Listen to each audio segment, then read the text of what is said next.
Hey everybody.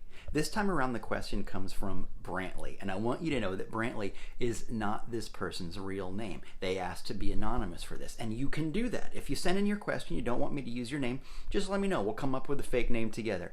Anyway, Brantley's question this time around is, how can I cut back? There's a tendency during the quarantine, and I think really in the rest of life, there's an encouragement to kind of overdo. You know what I mean? And so the question is, how can I quit doing the things that just make me feel uncomfortably overfull of nonsense? And how can I get to stuff that matters? And we're going to talk about all the different flavors of that and so on in just a moment. But before we get into it, I want to let you know that if you're feeling that what you're dealing with as far as how can I cut back is a more serious situation, like a substance abuse kind of a situation, something along those lines, I've got some stuff to say to you too, but for right now, I want you to pause the video and we're going to go find some help.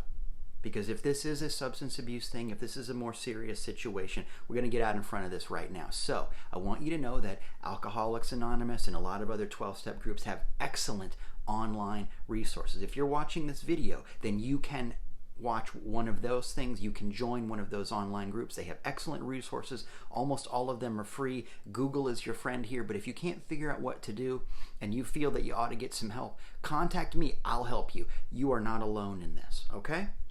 Okay.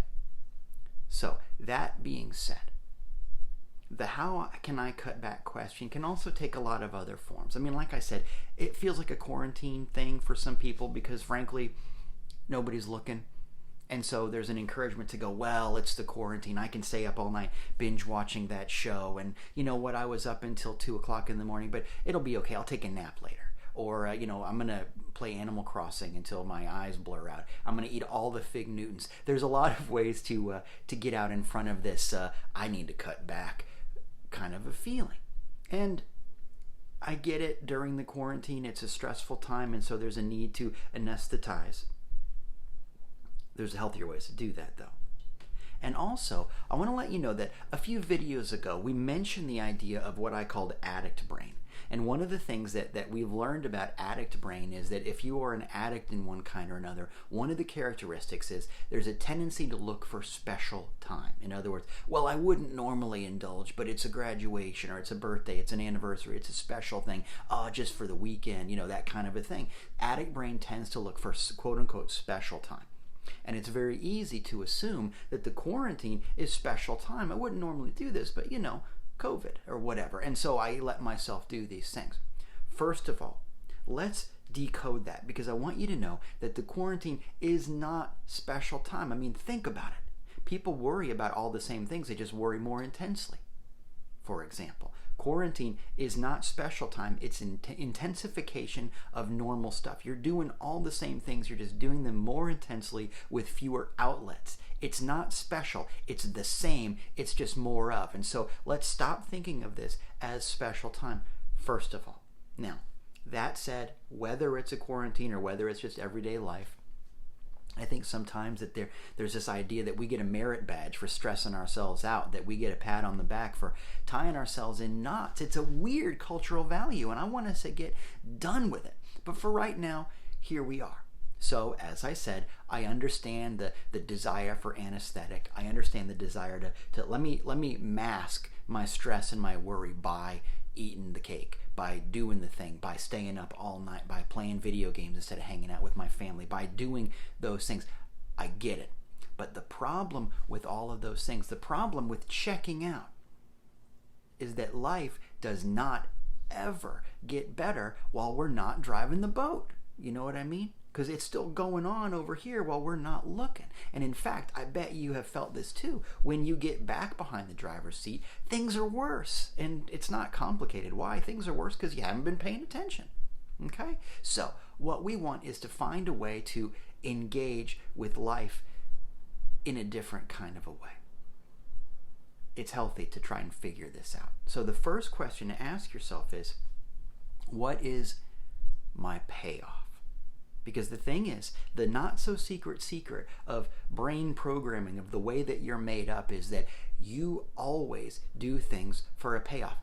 Everybody does. There's some kind of a payoff in it. I do the thing and I stress myself out because I like the adrenaline rush. And maybe people aren't conscious of it, but it's there. I do the thing because I get paid. Sometimes it's a little bit more straightforward. But ask yourself, when you're sitting there in the middle of the night playing the video game, when you're eating too much, doing the thing, ask yourself, what's my payoff for this? Really ask yourself. Think about it. Take it into your prayer time. Take it into your quiet time. If there's a situation that stresses you out or distracts you from something you know you're supposed to do, ask yourself, what's my payoff? Get good at figuring that out. Because if you realize that, wait a minute, I argue with this person all the time and my payoff is that it makes me feel superior, for example, you can go, wait a minute, there are healthier ways to feel good about myself. And there's all kinds of things you can do that make you feel good about yourself. Yeah, some of them involve more work than the cheap shot of eating the box of cookies or whatever, but they tend to be just as more beneficial, proportionately beneficial to the work that you put in. You know, kind of like everything in life, right? So what's my payoff? Figure that out and find a healthier way to pay that same bill. Find a healthier way to pick up that tab. Now, here's the good news. A lot of the reason why people overdo is because you and I and everybody else are programmed to want to feel something. We are. Everybody wants to engage. Everybody wants to dig past the surface and find out what's really going on. Everybody wants to get involved. And I think that on a spiritual level, it's proof that you and I and everybody else are inherently, basically, generally, through and through good. The truth about you is good because everybody wants to connect. Everybody wants to feel. Everybody wants to grow. It's an evolutionary boon to want to figure out, how's this going to do me good? How can I grow through this? How can I feel something?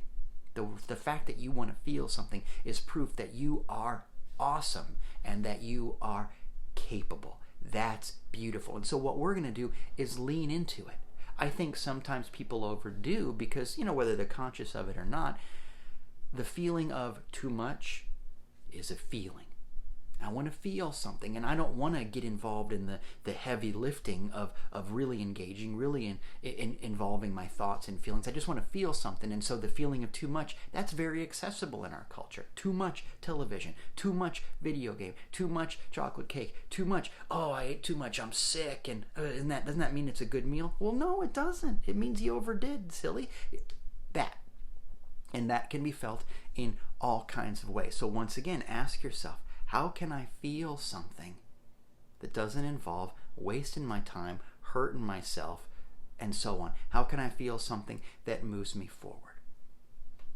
At the end of the day, it comes down to people stagnate.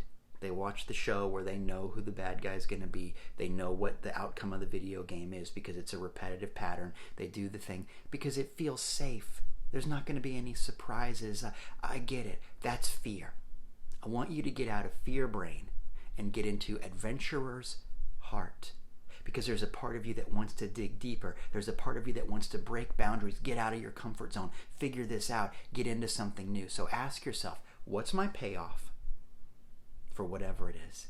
And how can I use this moment to do something that's going to grow me, that's going to show me meaningful engagement, that's going to stretch? And this is something we talk about a lot because this is kind of life 101. How can I grow through this instead of staying the same? When you watch your answer to that question, you're going to start to make healthier choices. You're going to grow. You got this. So, thanks for sending in those questions. Keep them coming. If you want to be anonymous, just let me know and we'll come up with a fake name for you, whatever you need to do. But keep the questions coming in. You can email me, you can text me, you can send a comment on social media. The way that I really like is if you post a tweet or an Instagram post with the hashtag AskDieter, AskDieter, all one word. I'll be watching. See you next time.